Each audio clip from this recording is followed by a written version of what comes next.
இப்போது புதிய அறிமுகம் ஆச்சி ஹோட்டல் சாம்பார் 50 கிராம் ரூபாய் 20 மட்டுமே.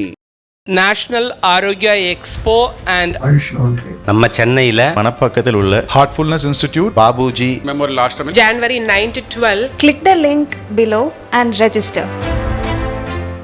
GT Holidays, South India's #1 travel brand. You know you are special when you're with GT Holidays.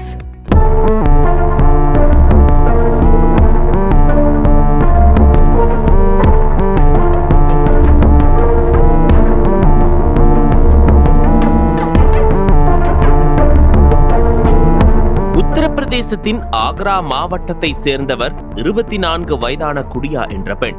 இவர் ராஜஸ்தான் மாநிலம் தோல்பூர் மாவட்டம் இஞ்சபுரா கிராமத்தை சேர்ந்த பங்கஜ் தாக்கூரை கடந்த ஆண்டு மே மாதம் திருமணம் செய்து கொண்டார். இந்த திருமணத்தின் போது வரதட்சணையாக ரூபாய் 15 லட்சம் ரொக்கம், மோட்டார் சைக்கிள், வீட்டு பொருட்கள் மற்றும் நகைகளை குடியாவின் பெற்றோர் கொடுத்துள்ளனர். இருப்பினும் குடியாவின் மாமியார் கார், தங்கச்சங்கிலி மற்றும் எருமை உட்பட பல பொருட்களை கூடுதலாக வரதட்சணையாக கேட்டதாக கூறப்படுகிறது. இதனை குடியாவின் பெற்றோரால் கொடுக்க முடியாததால் குடியாவை மன ரீதியாகவும் உடல் ரீதியாகவும் மாமியார் துன்புறுத்தி வந்துள்ளார். மேலும் குடியாவுக்கு வேறொருவருடன் திருமணத்தை மீறிய உறவு இருப்பதாக சந்தேகித்து பங்கஜ் அவரை அடிக்கடி தாக்கி துன்புறுத்தி வந்துள்ளார். இதற்கிடையில் குடியா 4 மாத கர்ப்பிணியாக இருந்துள்ளார். இந்த நிலையில் கடந்த 3ஆம் தேதி குடியாவின் குடும்பத்தினர் குடியாவை பார்ப்பதற்காக இஞ்சபுரா கிராமத்திற்கு சென்றுள்ளனர். அப்போது குடியாவுக்கு இறுதி சடங்கு செய்து அவரது உடல் எரிந்து கொண்டிருப்பதை கண்டு அதிர்ச்சி அடைந்துள்ளனர். இதனையடுத்து அவர்கள் உடனடியாக தண்ணீரை ஊற்றி அணைத்து இந்த சம்பவம் தொடர்பாக போலீசாருக்கு புகார் கொடுத்தனர்.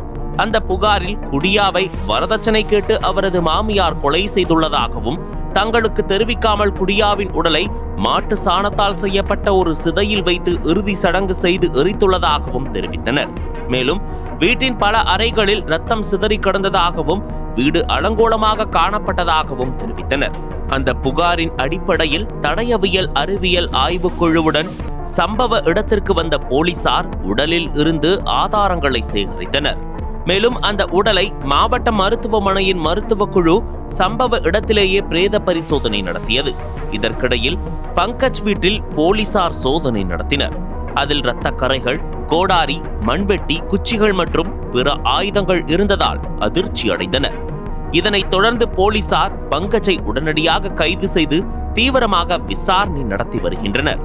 குடியாவின் மாமியார் உள்ளிட்ட மற்றவர்கள் தலைமறைவாகியதால் அவர்களை தேடும் பணியில் போலீசார் தீவிரமாக இறங்கியுள்ளனர்.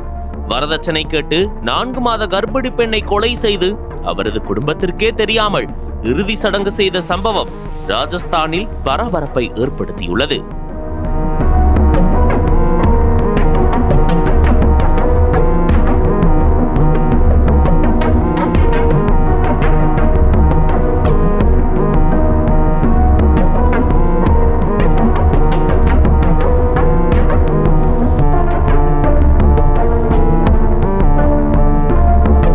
National Arogya expo AYUSH conclave January 9 to 12 வரைக்கும் Chennai Heartfulness institute Babuji memorial Ashram மணப்பாக்கத்தில். அனல் பறக்கும் செய்திகளை அப்டேட் செய்து கொள்ள நக்கீரன் களத்தை இப்பவே சப்ஸ்கிரைப் பண்ணுங்க.